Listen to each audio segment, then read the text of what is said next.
आपल्याला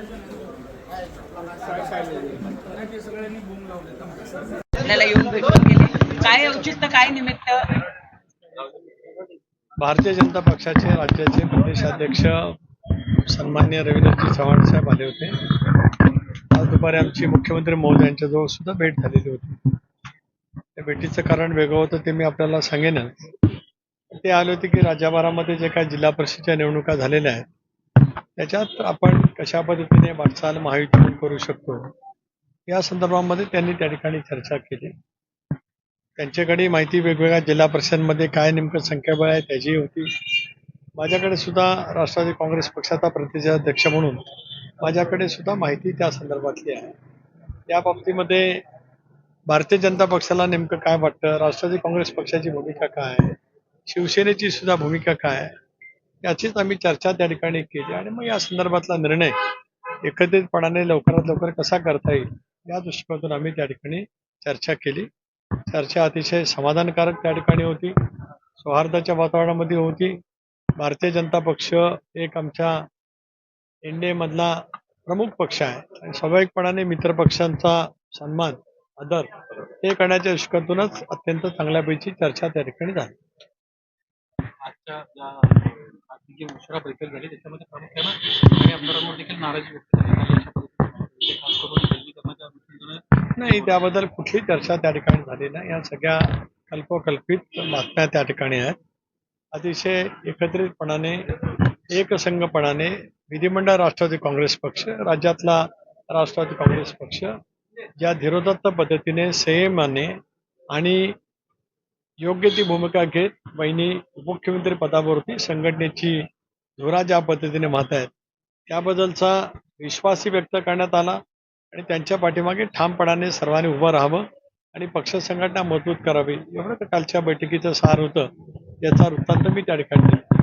आज माननीय मुख्यमंत्री महोदयांची मी, आमच्या उपमुख्यमंत्री सुनेत्रा वहिनी, राष्ट्रीय कार्याध्यक्ष प्रफुल्लभाई, ज्येष्ठ मंत्री हसन मुश्रीफ आणि पार्थ पवार आम्ही मुख्यमंत्री महोदयांची भेट घेतली आणि दादांचा जो अपघाती मृत्यू झाला या संदर्भामध्ये आम्ही त्यांना एक निवेदन दिलं की या संबंध प्रकरणाची सीबीआय मार्फत चौकशी त्या ठिकाणी करावी असं मुख्यमंत्री महोदयांना आम्ही निवेदन त्या ठिकाणी दिलं. मुख्यमंत्र्यांनी आम्हाला आश्वस्त केले की उद्या केंद्रीय गृहमंत्र्यांच्याकडे राज्य सरकारच्याकडनं या संदर्भामध्ये पत्रव्यवहार केला जाईल आणि ही सगळी चौकशी राष्ट्रवादी काँग्रेस पक्ष सीबीआयच्या मार्फत जी काही करू इच्छित आहे त्या संदर्भात त्यांच्याकडनं मुख्यमंत्री या नात्याने पावलं उचलली जाणार आहे. एक चर्चा अशी आहे की सीबीआयपेक्षा सुद्धा की त्यांच्याशी संबंधित जी यंत्रणा आहे कारण हवाई उड्डाण त्या यंत्रणेनं प्रामुख्याने चौकशी केली पाहिजे. तसं की जगभरामध्ये ज्या काही बेस्ट ऑफ बेस्ट कंपनी आहेत तर अभ्यास करणाऱ्या या सगळ्यामध्ये त्यांची मदत घ्यावी असं काही आपण सजेशन दिलं. एक तर नक्कीच आहे, वारंवार आम्ही या बाबतीमध्ये बोलत आलो. ज्या दिवशी दुर्दैवी घटना घडली त्या दिवशीच त्या खात्याचे केंद्रीय मंत्री नायडूजी तिथं होते, मुरलीधर मोहोळजी सुद्धा होते. त्याच्यामुळे एक स्वायत्त संस्था अशा पद्धतीच्या दुर्दैवी विमान अपघाताच्या संदर्भात भारत सरकारने यापूर्वीच नेमलेली आहे. त्या स्वायत्त यंत्रणेने तपास त्या ठिकाणी सुरू केल्याचं त्यांनी त्या ठिकाणी घोषित केलं. मुख्यमंत्री महोदयांनी सुद्धा सीआयडीच्या मार्फत तपास करावा असं सुद्धा त्या ठिकाणी आदेश दिलेले आहेत. हे आहे त्याच्यामुळे स्वायत्त यंत्रणाही तपास करेल पण सीबीआय तपास करत असताना आणखीन व्यापकतेने तपास त्या ठिकाणी होऊ शकतो. ज्या वेळेला स्वायत्त यंत्रणा तपास करत असतात त्यावेळेला बाह्य देशांतील सुद्धा अशा अपघाती प्रकरणाचा जे काही तपास करत असतात त्यांची मदत त्या ठिकाणी होऊ शकत असते. त्यामुळे आमची राष्ट्रवादी काँग्रेस पक्षाची मागणी आहे की सखोल पद्धतीचा तपास त्या ठिकाणी व्हावा. या संदर्भामध्ये जे जे काही मुद्दे उपस्थित होतात त्या मुद्द्यासह तपास त्या ठिकाणी केला जावा आणि हा तपासाचा निष्कर्ष लवकरात लवकर राज्यातल्या नव्हे तर देशाच्या जनतेसमोर आणावा ही राष्ट्रवादी काँग्रेस पक्षाची प्रामुख्याने भूमिका होती. म्हणूनच उपमुख्यमंत्री म्हणून वहिनी प्रफुल्लभाई, मी स्वतः प्रदेशाध्यक्ष म्हणून मुश्रीफजी आणि पार्थ आम्ही आज मुख्यमंत्री महोदयांशी भेट घेतली आणि प्रदीर्घ चर्चा त्या ठिकाणी. अनेक वर्ष कॅबिनेट मंत्री होता. आता रोडांचे जे प्रचलन तुमच्या मंत्र्यांना काय सल्ला द्याल? कारण घाटी पूर्वमध्ये मंत्रालयात एक अधिकारी त्यांच्या डिपार्टमेंटला कार्यालयात सापडले.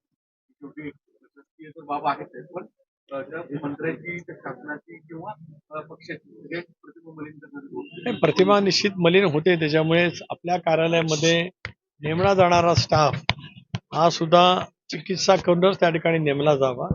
हे स्पष्टपणाची सूचना मंत्री म्हणून मंत्री कार्यालयाकडे गेलीच पाहिजे की अशापैकी कुठली गोष्ट खपून घेतली जाणार नाही. याची खबरदारी सर्वांनीच घेतली पाहिजे. कारण शेवटी अशा घटना ज्या वेळेला घडत असतात त्याच्यामुळे सरकारच्या प्रतिमेवरती परिणाम होत असतो. त्या मंत्र्यांच्या अखत्यारीमध्ये ती बाब येते, त्यांच्याही प्रतिमेवरती परिणाम त्या ठिकाणी होत असतो.